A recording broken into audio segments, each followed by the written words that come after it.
वो दुनिया के सबसे डेंजरस बॉर्डर्स में से एक है और यहाँ पे जो 15 लाख से अधिक फ्लड लाइट्स इंस्टॉल की गई हैं, तो उसकी वजह से ये बॉर्डर दुनिया के उन चुनिंदा बॉर्डर्स में से एक है जिसे आप आउटर स्पेस से भी देख सकते हैं। और global fire power index rating के अनुसार भारत की मिलिट्री दुनिया की चौथी सबसे स्ट्रॉन्गेस्ट मिलिट्री है, जबकि स्ट्रेंथ के मामले में पाकिस्तान की मिलिट्री दुनिया में 7वां स्थान रखती है। और अगर आप दोनों देशों की पॉपुलेशन के रेशियो के हिसाब से देखेंगे तो आप ये पाएंगे कि दोनों देशों के मिलिट्रीज में सर्व करने वाले पर्सनल की स्ट्रेंथ में बहुत ज़्यादा अंतर तो नहीं है। इंडियन आर्म फोर्सेस में करीब 14,55,550 एक्टिव पर्सनल हैं, जबकि 11,55,000 रिजर्व पर्सनल हैं। वहीं अगर बात करें पाकिस्तान की, तो पाकिस्तान में 6,54,000 एक्टिव पर्सनल हैं और 5,50,000 रिजर्व पर्सनल हैं। और संख्या के मामले में भारत दुनिया की सेकेंड लार्जेस्ट मिलिट्री है, और जबकि पाकिस्तान संख्या के मामले में भी दुनिया में 7वें नंबर पर आता है। और एक इंटरेस्टिंग बात यह है कि global fire power index rating के अनुसार संख्या के मामले में पाकिस्तान की जो मिलिट्री है वो रशिया की मिलिट्री से ज़्यादा बड़ी है।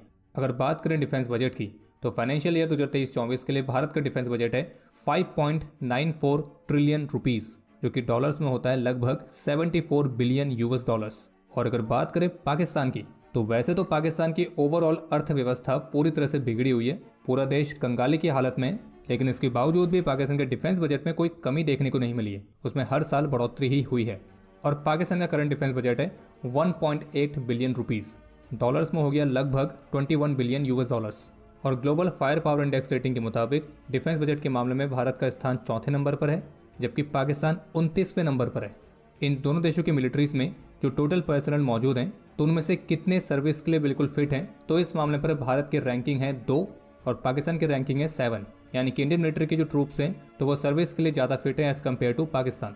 अगर बात करें एयर पावर की, तो भारत के पास टोटल एयरक्राफ्ट हैं 2210, जबकि पाकिस्तान के पास है 1413, और इसमें से भारत के फाइटर एयरक्राफ्ट की संख्या है 577 और पाकिस्तान के फाइटर एयरक्राफ्ट की संख्या है 363, यानी कि 363।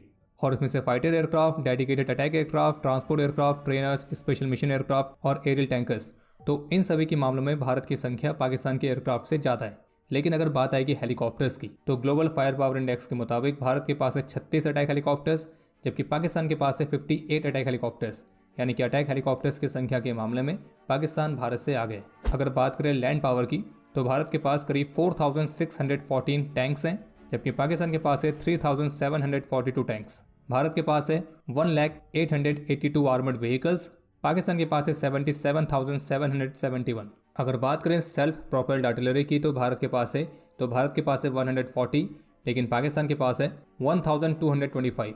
टोड आर्टिलरी के मामले में भारत के पास है 3,311, पाकिस्तान के पास है 3,345। और जबकि मोबाइल रॉकेट आर्टिलरी के मामले में भारत के पास है 1,500 और पाकिस्तान के पास है 1,838, यानी कि लैंड पावर में पाकिस्तान के पास आर्टिलरी के मामले में भारत से ज़्यादा बढ़त है। और अगर बात करें नेवल पावर की, तो इंडियन मिलिट्री की नेवी की जो स्ट्रेंथ है वह है करीब 295, जबकि पाकिस्तानी नेवी की है 114। भारत के पास अभी करंटली 2 एयरक्राफ्ट कैरियर्स हैं और दोनों ही ऑपरेशनल हैं, जबकि पाकिस्तानी नेवी के पास एक भी एयरक्राफ्ट कैरियर नहीं है। भारत के पास टोटल 18 सबमरीन्स हैं, जबकि पाकिस्तान के पास केवल 9 सबमरीन्स हैं। और भारत के सबमरीन फ्लीट में nuclear powered ballistic missile submarine भी आती है, जबकि पाकिस्तानी नेवी के पास कोई भी nuclear powered ballistic missile submarine नहीं है। लेकिन पाकिस्तान के पास मिजेट सबमरीन्स हैं, जबकि भारत के पास कोई भी मिजेट सबमरीन्स नहीं है। इसके अलावा भारत के पास करीब 11 डिस्ट्रॉयर्स हैं, 12 फ्रिगेट्स हैं, 19 कॉर्वेट्स हैं और 138 पेट्रोल वेसल्स हैं, जबकि पाकिस्तान के पास 2 डिस्ट्रॉयर, 6 फ्रिगेट, 2 कॉर्वेट और 48 पेट्रोल वेसल्स हैं। वहीं एक तरफ जहां इंडियन नेवी के पास एक भी माइन वॉरफेयर शिप नहीं है, जबकि पाकिस्तान के पास इस तरह की 3 शिप्स हैं। अगर बात करें एवॉक्स सिस्टम्स की, तो भारत के पास टोटल 5 एवॉक्स प्लेटफॉर्म हैं, जबकि पाकिस्तान के पास 11 एवॉक्स प्लेटफॉर्म हैं। और अगर बात करें यूएवीज़ की फ्लीट की, तो इस मामले पर पाकिस्तान का भारत के ऊपर एक एडवांटेज है, और वो ये कि पाकिस्तान के पास टर्की के बैरक्टर अकिंची, TB2 और चीन के विंगलुंग 2 जैसे UCAVs हैं, जबकि भारत के पास एक भी UCAV नहीं है। हालांकि हाल ही में इसराइल से हेरन मार्क 2 UAVs को लिया गया है, जिनमें स्ट्राइक करने की कैपेबिलिटीज़ भी हैं, लेकिन फिलहाल अभी उनको वेपन्स के साथ इक्विप नहीं किया गया, और वो भी संख्या में केवल 4 ही हैं। बाकी अपनी UCAVs की फ्लीट को बढ़ाने के लिए अमेरिका के साथ ऑलरेडी 31 प्रेडेटर ड्रोन्स की डील पर काम चल रहा है, और भारत अपना खुद का घातक UCAV भी विकसित कर रहा है। तो अगर ओवरऑल संख्या के हिसाब से देखा जाए, तो मैन पावर, एयर पावर और नेवल पावर के मामले में भारत पाकिस्तान से आगे, लेकिन लैंड पावर के मामले में पाकिस्तान के पास भारत से ज़्यादा बढ़त है। और जबकि global fire power index rating का डेटा ये भी दिखाता है कि साल दर साल जहां एक तरफ इंडियन मिलिट्री की स्ट्रेंथ बिल्कुल स्टेबल रही है और इसमें कोई बहुत ज़्यादा उतार चढ़ाव नहीं देखा गया है, वहीं पाकिस्तान मिलिट्री की स्ट्रेंथ में हर साल ग्रोथ देखी गई है। हालांकि अगर आप उसे भारत से कंपेयर करते हैं तो वो भारत से फिलहाल अभी कम ही है। तो ये तो हो गया कंपैरिजन क्वांटिटी के हिसाब से। अब थोड़ा सा क्वालिटी के हिसाब से कंपैरिजन करते हैं और शुरुआत करते हैं आर्मी से। तो ट्रूप्स की संख्या के मामले में इंडियन आर्मी पाकिस्तानी आर्मी से बड़ी है और दोनों ही देशों की आर्मी के सोल्जर्स को वॉर का एक अच्छा खासा एक्सपीरियंस है। और चूंकि दोनों देशों के बीच अभी तक 4 युद्ध हुए हैं, 47, 48, 65, 71 और 99, और इन चारों ही युद्धों में इंडियन मिलिट्री ने हमेशा जीत हासिल करी है। तो अगर वॉर एक्सपीरियंस देखा जाए तो दोनों ही सोल्जर्स का काफ़ी अच्छा खासा है। लेकिन युद्ध किसने जीते अगर इस वाले आंकड़े से जाते हैं तो इसमें इंडियन आर्मी पाकिस्तानी आर्मी से आगे है। इसके अलावा अगर बात करें इक्विपमेंट की तो पहले बात करते हैं बैटल टैंक्स की, जो कि संख्या के मामले में इंडियन आर्मी के पास ज़्यादा है और इंडियन आर्मी T-72, T-90 और अर्जुन मेन बैटल टैंक्स का इस्तेमाल करती है। जबकि पाकिस्तान की आर्मी में अधिकतर संख्या में Al Khalid battle tanks, Chinese type 59, type 69, type 85 और VT-4 जैसे टैंक्स हैं। हालांकि जो अल खलीद है वो तो टेक्नोलॉजी वाइज इतना सुपीरियर नहीं है, लेकिन जो बाकी के चाइनीज़ टैंक्स हैं और खासतौर पर VT-4 तो वो पाकिस्तानी आर्मी की इन्वेंट्री का सबसे एडवांस टैंक है। लेकिन फायर पावर के मामले में ये भारत के अर्जुन मेन बैटल टैंक्स और T-90 के सामने नहीं टिकते हैं। लेकिन पाकिस्तान इन्फेंट्री फाइटिंग व्हीकल्स के मामले में नंबर्स और फायर पावर दोनों ही तरह से भारत से आगे, क्योंकि भारत के पास अधिकतर संख्या में पुराने BMP-2 हैं, जबकि पाकिस्तान के पास इस क्लास में बहुत सारी वैरायटी है, जैसे कि US मेड M113 और सऊदी अरब मेड अल फहद, जिनमें US हमवीज की इक्विवेलेंट क्वालिटी और रिलायबिलिटी है। वहीं अगर बात करें स्मॉल फायर आर्म्स की तो इंडियन आर्मी में कई अलग अलग वैरायटी के स्मॉल फायर आर्म्स इस्तेमाल होते हैं, जो कि कुछ अलग अलग स्पेशल केसेस के लिए हैं। लेकिन अगर स्टैंडर्ड असॉल्ट राइफल की बात करें तो वो अभी भी होम मेड इंसास ही है, जिसे जल्द ही AK-203 से रिप्लेस किया जाएगा। बाकी जो फॉरवर्ड एरियाज पर तैनात ट्रूप्स है उनको खास 6 और के असॉल्ट राइफल्स दी गई हैं। इसके अलावा AK-47, टैवॉर, तो इस तरह की राइफल्स भी हमारी फोर्सेस स्पेशल कंडीशंस में इस्तेमाल करती हैं। वहीं अगर पाकिस्तान की बात करें तो पाकिस्तान की जो अधिकतर फोर्सेस हैं वो अभी भी पुराने ज़माने की HK-G3 इस्तेमाल कर रही हैं, जो कि एक समय पर एक प्रूवन वेपन था, लेकिन वो आज के समय में ज़्यादा सूटेबल नहीं है।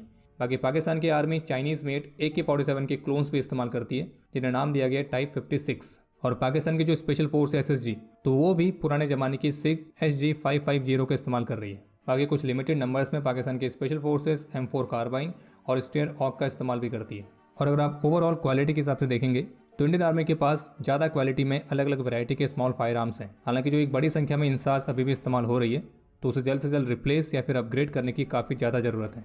इसके अलावा अगर बात करें आर्टिलरीज की तो पाकिस्तान अधिकतर चाइनीज़ आर्टिलरी सिस्टम्स का ही इस्तेमाल करती है, जिसमें चाइनीज़ A100 300 mm की multiple launch rocket system, BMP-21 grades, 155 mm की M109, M110 और 155 mm के टर्किश पेंटास्केट मॉडर्न टच के साथ टाइप 59, 86 और 54। तो ये कुछ प्रमुख आर्टिलरीज पाकिस्तान की सर्विस में मौजूद हैं। वहीं अगर बात करें भारत की तो भले ही क्वांटिटी में भारत पाकिस्तान से पीछे हो जाए, लेकिन जब बात आएगी क्वालिटी की तो उसका कोई मैच नहीं है, क्योंकि भारत के पास है home made Pinaka multi barrel rocket launcher systems, K9 Vajra T, Bofors जिसने कारगिल युद्ध में भी अपने आप को साबित किया था, M777 और स्वीडिश FS-77। और अगर इन दोनों देशों के आर्टिलरीज की रियल फाइटिंग कैपेबिलिटीज़ को आप देखेंगे तो इंडियन आर्मी के पास ज़्यादा लंबा एक्सपीरियंस और मॉडर्न वॉरफेयर के एंगेजमेंट और ट्रेनिंग के लिए ज़्यादा अपॉर्चुनिटीज़ हैं। और भारत के ग्राउंड पर्सनल और weapon system, perfection, accuracy, reliability और ट्रेनिंग, तो इन सब का एक परफेक्ट मिक्सचर है जो कि अपनी एडवर्सरी को ओवर पावर करने में सक्षम है। तो ये आप कह सकते हैं कि यहाँ पे भारत के पास क्लियर एक विजुअल एडवांटेज है। अगर बात करें मिसाइल सिस्टम्स की तो भारत के पास अग्नि 5 जैसे न्यूक्लियर पावर्ड बैलिस्टिक मिसाइल से लेकर ब्रह्मोस जैसी एडवांस सुपरसोनिक क्रूज मिसाइल है। हालांकि पाकिस्तान के पास भी मिसाइल्स की कई सारी वैरायटीज़ हैं, और जिसमें पाकिस्तान के शाहीन बैलिस्टिक मिसाइल से लेकर उनकी Babur 3 submarine launch anti ship और एंटी सरफेस गाइडेड मिसाइल्स तक आती हैं। लेकिन भारत के पास जो सबसे लॉन्गेस्ट रेंज की मिसाइल है वो है अग्नि 5, जिसकी रेंज ऑफिशियली बताई तो 5000 किलोमीटर गई है, लेकिन कई सारे एक्सपर्ट्स ये मानते कि ये अग्नि 5 की रियल रेंज नहीं है, बल्कि अग्नि 5 की एक्चुअल रेंज करीब 8000 किलोमीटर तक है। तो पाकिस्तान की सबसे लॉन्गेस्ट रेंज की मिसाइल है शाहीन 3, जिसकी रेंज है 2750 किलोमीटर। और चूँकि पाकिस्तान के अधिकतर मिसाइल सिस्टम्स चाइनीज़ हैं और जबकि भारत के अधिकतर स्वदेशी हैं, तो made in India versus made in China में कौन बेस्ट है तो वो तो आप खुद ही डिसाइड कर सकते हो। बाकी जहां भारत के पास कुछ ऐसी मिसाइल्स भी हैं जो कि पूरे पाकिस्तान को कवर कर सकती हैं, वहीं पाकिस्तान के पास भी कुछ ऐसी मिसाइल्स हैं जो भारत के प्रमुख स्थानों को टारगेट कर सके। लेकिन भारत के पास एक बड़ा एडवांटेज है S-400 एयर डिफेंस सिस्टम और स्वदेशी BMD सिस्टम के रूप में, और पाकिस्तान के पास कोई भी एडवांस एयर डिफेंस सिस्टम नहीं है। यानी कहने का मतलब है कि पाकिस्तान हम पे हमला कर सकता है, लेकिन हम उस हमले को काउंटर करने की ज़्यादा अच्छी पोजीशन पर हैं, जबकि अगर भारत पाकिस्तान पर हमला करता है तो पाकिस्तान के पास उसको काउंटर करने के लिए ऐसा कोई भी रिलायबल एयर डिफेंस सिस्टम नहीं है। हालांकि पाकिस्तान ने चीन से HQ-9 जैसे एयर डिफेंस सिस्टम्स लिए हैं, तो इसका अंदाज़ा तभी हो गया था जब भारत से एक बार मिसाइल गलती से लॉन्च होकर पाकिस्तान में चली गई थी और पाकिस्तान के HQ-9 सिस्टम उसे डिटेक्ट तक नहीं कर पाए थे। बाकी मिसाइल पावर में भारत के पास एंटी सैटेलाइट मिसाइल्स भी हैं, जबकि पाकिस्तान के पास इस तरह की कैपेबिलिटी वाली कोई भी मिसाइल नहीं है। बाकी अगर बात करें न्यूक्लियर पावर की, तो दोनों ही देश एक न्यूक्लियर पावर्ड स्टेट हैं और सिप्री के डेटा के मुताबिक पाकिस्तान के पास है करीब 170 न्यूक्लियर वॉरहेड्स, जबकि भारत के पास है 164 न्यूक्लियर वॉरहेड्स। लेकिन अगर बात आएगी न्यूक्लियर वॉरहेड्स को डिलीवर करने की, तो भारत हवा, पानी, जमीन किसी भी जगह से इन वॉरहेड्स को डिलीवर करने में सक्षम है। और कुछ आंकड़े ये भी बताते हैं कि भारत के जो न्यूक्लियर वेपन्स हैं तो उनकी एक्यूरेसी पाकिस्तान के वेपन्स की तुलना में ज़्यादा है। बाकी Bharat no first use policy को फॉलो करता है, यानी कि भारत कभी भी किसी दूसरे देश पर पहले न्यूक्लियर अटैक नहीं करेगा। लेकिन इसका मतलब ये भी है कि अगर कोई दूसरा देश भारत पर न्यूक्लियर अटैक करेगा तो भारत के पास वो कैपेबिलिटीज़ भी है तो वो दोबारा से उस देश पर न्यूक्लियर स्ट्राइक कर सके। अगर बात करें एयर पावर की, तो पाकिस्तान की एयरफोर्स में मुख्य रूप से F-16, Chinese J-10C, JF-17, Miraj 3, Miraj 5 और F-7PG स्काई बोल्ट जैसे एयरक्राफ्ट आते हैं, जबकि भारत के पास है Su-30 MKI, Dassault Rafale, MiG-29 UPG, Mirage 2000, LCA Tejas, Sepecat Jaguar और कुछ थोड़ी बहुत संख्या में MiG-21 जो जल्दी रिटायर हो जाएंगे। और इनमें से भारत के अभी तक के सबसे एडवांस फाइटर्स है Su-30 MKI और डसॉल्ट रफाल, जबकि पाकिस्तान के F-16 और J-10C। लेकिन जो J-10C है वो अभी न्यूली इंडक्टेड है और एक क्वालिटी वाइज कैसे हैं और कितने रिलायबल हैं तो वो अभी आने वाले समय में ही मालूम पड़ेगा। लेकिन यहाँ पे एक कैच ये है कि पाकिस्तान में जो सबसे अधिक संख्या में एयरक्राफ्ट हैं वो JF-17 है और फिर मिराज 5 है, जबकि भारत के पास सबसे अधिक संख्या में बेहद ही एडवांस Su-30 MKI और फिर सेपेकेट जैगवार और MiG-29 UPG जैसे एयरक्राफ्ट हैं, जो कि क्वालिटी में पाकिस्तानी एयरफोर्स के एयरक्राफ्ट से कई सारे मायनों में आ गए। बाकी पाकिस्तानी एयरफोर्स का सबसे बेस्ट एयरक्राफ्ट है F-16, जो कि पूरी दुनिया में फेमस है और पुराना होने के बावजूद भी ये अभी भी वैल्यू रखता है। हालांकि USA ने पाकिस्तान के F-16 को अपग्रेड करने के लिए ऑलरेडी अप्रूवल दे दिया है, लेकिन पाकिस्तान के एयरफोर्स के पास एडवांटेज है ज़्यादा अटैक हेलीकॉप्टर्स का, जो कि भारत के पास फिलहाल अभी कम है। लेकिन पाकिस्तान के फ्लीट में जो अटैक हेलीकॉप्टर्स हैं तो उनमें Mi-24 और AH-1 कोबरा आते हैं। हालांकि पाकिस्तान ने टर्की से भी T-129 अटैक हेलीकॉप्टर्स के लिए ऑर्डर्स प्लेस किए थे, लेकिन बहुत सारे अलग अलग कारणों के चलते अभी तक उस डील का कोई फ्यूचर नहीं दिखा है, तो इसलिए हम इसमें Mi-24 और AH-1 कोबरा को ही देखेंगे। जबकि भारत की फ्लीट में जो अटैक हेलीकॉप्टर्स हैं वह हैं world famous Apache attack helicopters, Rudra helicopters और सबसे अधिक ऊंचाई तक ऑपरेट करने वाला दुनिया का पहला अटैक हेलीकॉप्टर LCH प्रचंड। और क्वालिटी वाइज ये पाकिस्तान के अटैक हेलीकॉप्टर्स की तुलना में कहीं ज़्यादा सुपीरियर है। बाकी अगर बात करें नेवल पावर की, तो उसमें कोई डाउट नहीं है कि भारत की जो नेवल पावर है वो पाकिस्तानी नेवी से कहीं ज़्यादा एडवांस है और वो क्वालिटी और क्वांटिटी दोनों ही मामलों में आ गए। अगर बात करें पब्लिक ओपिनियन की, तो पाकिस्तानी मिलिट्री का जो पब्लिक ओपिनियन है वो बहुत ही ज़्यादा कॉम्प्लेक्स है। पाकिस्तान की आज़ादी के शुरुआती दिनों में जो पाकिस्तान की मिलिट्री थी वो पाकिस्तान के एक नेशनल प्राइड का सिंबल हुआ करती थी, लेकिन धीरे धीरे पाकिस्तानी मिलिट्री के जो टॉप लेवल के जनरल्स हैं, जो टॉप ब्रास हैं, उनके करप्शन, उनके ईगो और उनके नापाक इरादों के चलते पाकिस्तानी मिलिट्री की जो रेपुटेशन है वो धीरे धीरे पूरी तरह से ख़राब होती गई। और जिस तरह से पाकिस्तान की मिलिट्री हमेशा से ही पाकिस्तान की डोमेस्टिक पॉलिटिक्स में हस्तक्षेप करती रही है, तो उसकी वजह से भी पाकिस्तान की मिलिट्री की जो रेपुटेशन है वो पाकिस्तान के अंदर ही अच्छी नहीं है। और ये हर कोई अच्छी तरह से जानता है कि पाकिस्तान में पाकिस्तान की मिलिट्री ही बैकडोर से पूरे स्टेट को कंट्रोल करती है और डीप स्टेट के हिस्से में बनी रहती है। और पाकिस्तान की जनता तो गरीब होती जा रही है, लेकिन पाकिस्तानी मिलिट्री के जो टॉप ब्रास हैं वो और अमीर होते जा रहे हैं। और पाकिस्तानी मिलिट्री में करप्शन किस लेवल तक का है वो समय समय पर हर किसी के सामने आते रहता है कि किस तरह से पाकिस्तानी मिलिट्री के जो जनरल्स हैं उनके पास करोड़ों की प्रॉपर्टीज़ हैं, लेकिन इसके बावजूद भी उन पर कोई केस नहीं होता है। और उसका सीधा सा रीज़न यही है कि वहाँ पे जो हुकूमत चलती है वो पाकिस्तान की मिलिट्री की चलती है। और जिस तरह से पाकिस्तान की मिलिट्री भारत के खिलाफ आतंकी संगठनों को स्पॉन्सर करती रहती है, जिसके चलते पाकिस्तान को आतंकियों के लिए एक सेफ हेवन भी कहा जाता है, तो ये भी एक बड़ा कारण है पाकिस्तान की मिलिट्री की रेपुटेशन खराब होने का। और मनी लॉन्ड्रिंग, टेररिज्म को फाइनेंस करना, तो इन्हीं सब कारणों के चलते पाकिस्तान FATF की ग्रे लिस्ट में भी रह चुका है। और पाकिस्तान की मिलिट्री के चलते ही पाकिस्तान में आज तक ऐसा कोई प्रधानमंत्री नहीं हुआ जिसने अपने 5 साल के कार्यकाल को कभी पूरा किया हो। और इसलिए पाकिस्तानी मिलिट्री के लिए कहावत है कि जंग वे कभी जीते नहीं और इलेक्शंस वे कभी हारे नहीं।